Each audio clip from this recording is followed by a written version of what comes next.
idan kana duniya kana ganin labarai kala-kala.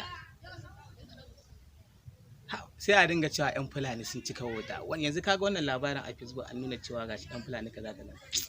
Idan ma Allah zai kawo ɗan Fulani, da yau zan tabbatar da abin da ake faɗa a kansu. Saboda in ɗan gwada wani abu a kansu.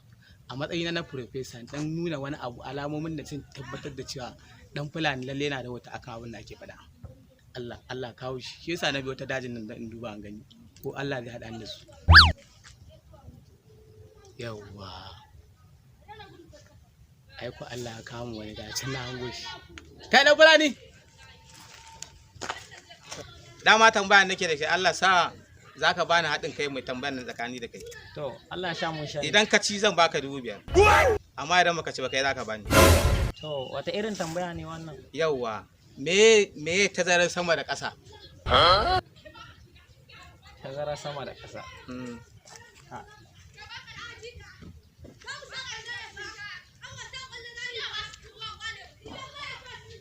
Ga dai 5,000.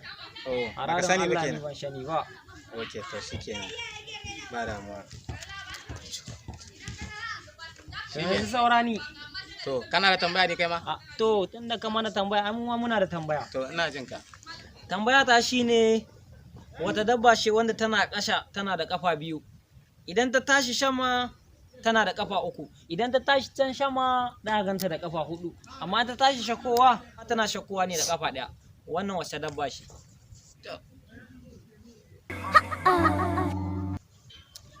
Gaskiya ban sani ba. Ga 5,000 ɗinka, ga 15,000 na ƙara ma. Saboda gaskiya ban san wannan tambayar ba. Gaskiya ban sani. To zo nan mana. To ka faɗa mu amsar mana, ni ban sani ba, ya kamata ka gaya mu. Ƙwarai kuwa, ya kamata in gaya ma.